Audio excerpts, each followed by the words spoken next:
دوسرا جو ہے پاکی کے لیے جو ہے اسلام میں جو چیز رکھی گئی ہے وہ ہے غسل. اور غسل کیا چیز ہے؟ غسل دیکھیے، آپ نے دیکھا ہوگا ایک لفظ میں اگر میں بول دوں کہ آپ کے سر سے لے کر پیر تک جسم کے ہر حصے پہ پانی بہ جانے کو غسل کہتے ہیں. اور اس کے لیے دو چیز اور ایکسٹرا بولتے ہیں کہ منہ میں کلی کر لو اچھے سے کہ کوئی بھی پرزہ باقی نہ رہ جائے، ناک میں اچھے سے پانی چڑھا لینا. تو یہ تین چیزیں جو ہے نا جنہوں نے ادا کر لیا ان کا غسل ہو گیا. باقی غسل کا جو پراپر طریقہ ہے وہ اپنی جگہ پہ، یہ تین چیزیں اگر کسی نے ادا کر لیا تو اس کا غسل ہو جاتا ہے. یعنی غسل کا مطلب یہ ہے کہ آپ مکمل آپ کے پورے جسم پر پانی کا بہ جانا، تو آپ کا غسل ہو گیا. مطلب اس کا یہی ہے کہ آپ جو ہے فنائیت کے مقام میں آ جانا. جیسے ہی آپ فنائیت کے مقام پہ آئیں گے ویسے ہی جو ہے آپ کو بقا کا مشاہدہ ہونا شروع ہو جائے گا. آپ فنا بولیں گے کہ تھوڑا بہت فنا ہوگا تو چلے گا، تھوڑا بہت ہوگا تو نہیں، آپ کو آپ کا 100% لگانا پڑے گا. بال برابر بھی اگر جگہ رہ گئی تو آپ کا غسل نہیں ہوگا. تو یعنی آپ بال برابر بھی بچنے کے لیے نکلے تو نہیں ہوگا، آپ کو فنا ہی ہونا پڑے گا، مکمل ہی فنا.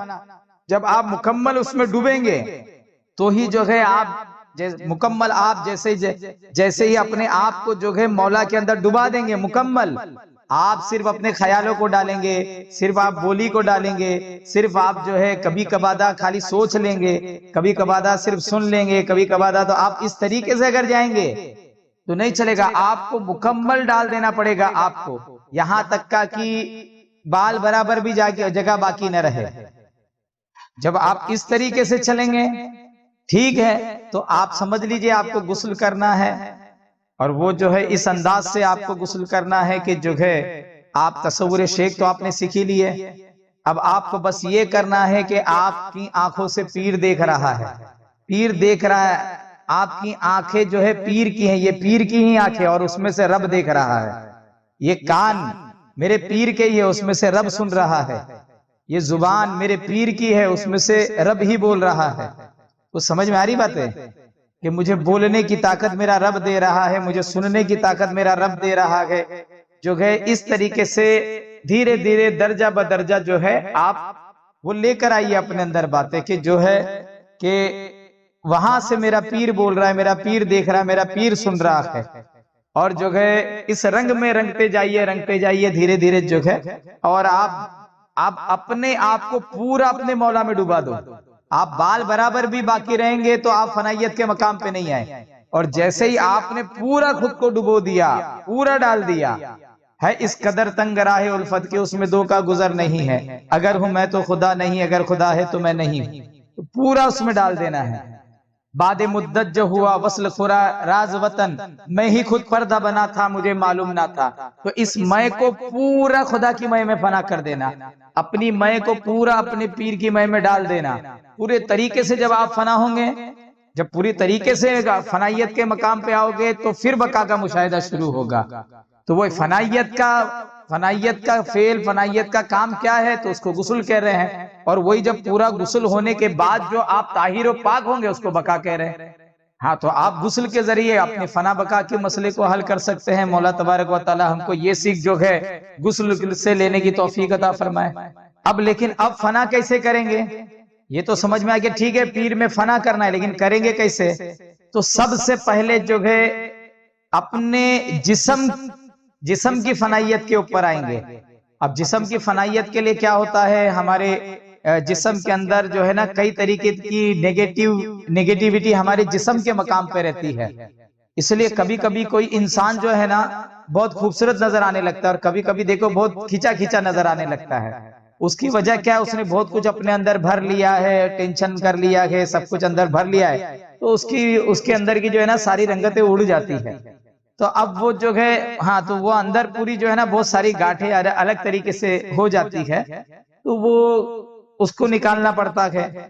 اس کے بعد اس کے خیالوں کو صاف کرنا پڑے گا اس کو. اور پھر اس کے بعد جو ہے خیالوں کے صاف کرنے کے بعد جو اس کے جذبات ہے، جس کو فیلنگز بولتے ہیں نا ہم لوگ، فیلنگز، اس کو صاف کرنا پڑے گا. پھر دوسرا اسٹیپ یہ ہوگا کہ پھر یہ جسم کو زیرو کرنا پڑے گا، پھر خیال کو زیرو کرنا پڑے گا، پھر آپ کے جذبات کو زیرو کرنا پڑے گا. اور اس ذریعے آپ مکمل غسل کر کے پاک و مطہر اور فنا سے گزر کے بقا کی راہ کی طرف جو ہے آپ رہوار ہوں گے، اور مولا جو ہے آپ کو اس طریقے سے کامل غسل کرنے کی توفیق عطا فرمائے۔ جیسے آپ کا جسم کا برتن ہے نا، آپ کو پہلے اس جسم کے برتن کو صاف کرنا پڑے گا۔ جیسے ابھی آپ دیکھ لو کہ یہ ایک برتن ہے، تو اس کا یہ جو حصہ ہے یہ ایک باہرونی حصہ ہے، اور یہ جو حصہ یہ اندرونی حصہ ہے۔ تو یہ حصے کو تو آپ باہر پانی بہا کر کے صاف کر رہے ہیں، لیکن یہ جو اندر کا حصہ ہے جس کو میں یہ ابھی بتا رہا ہوں انگلی لگا کے، یہ اس حصے کو بھی صاف کرنا ہے۔ تو میں جو جس جسم کے مقام سے صفائی کی بات کر رہا ہوں، اس حصے کی بات کر رہا ہوں کہ آپ کو یہ صاف کرنا ہے۔ اور جب آپ یہ جسم کے مقام کو صاف کر لیے تو اب آپ کے خیال کو پاک کرنا ہے، آپ کے خیال کو صاف کرنا ہے، اس کی آپ کو پھر کوشش کرنی ہے۔ اور پھر اس کے بعد آپ کو جو ہے سٹیپ بائی سٹیپ چلتے پھر آپ کے جذبات کو آپ کو صاف کرنا ہے، پاکیزہ کرنا ہے۔ پھر اس کے بعد آگے مقام آئے گا کہ پھر آپ جسم کو بیرونی ہو اندرونی دونوں طرف سے آپ کے خیالات کو، آپ کے جذبات کو آپ زیرو کریں گے، اور اس طریقے سے جو ہے آپ جو ہے آگے بڑھتے ہوئے ان مقامات کو جو ہے طے کرتے ہوئے آپ آگے بڑھیں گے، اور اس طریقے سے آپ کو بڑھنا ہے، اور اس طریقے سے آپ کو آپ کا غسل جو ہے مکمل کرنا ہے۔ تو بس اتنا ہے کہ شریعت کے وضو میں جس کا غسل ہے اس کا وضو ہوتا ہے، اور ہمارے وہاں تو وضو پہلے بھی ہو جاتا ہے اور غسل ہو گیا تو پھر بات ہی بن گئی۔ مولا تبارک و تعالی جو ہے صحیح معنوں میں غسل کیا ہے، اور اس حقیقتاً ہم غسل کی طرف بڑھے، اور حقیقتاً جو باطن کا غسل ہے وہ باطن کا غسل اور اس کی حقیقت سمجھنے کی توفیق عطا فرمائے، اور جو ہے صحیح معنی میں کر کے خود کو فنا سے بقا کی منزلوں میں لے کے جانے کی توفیق عطا فرمائے۔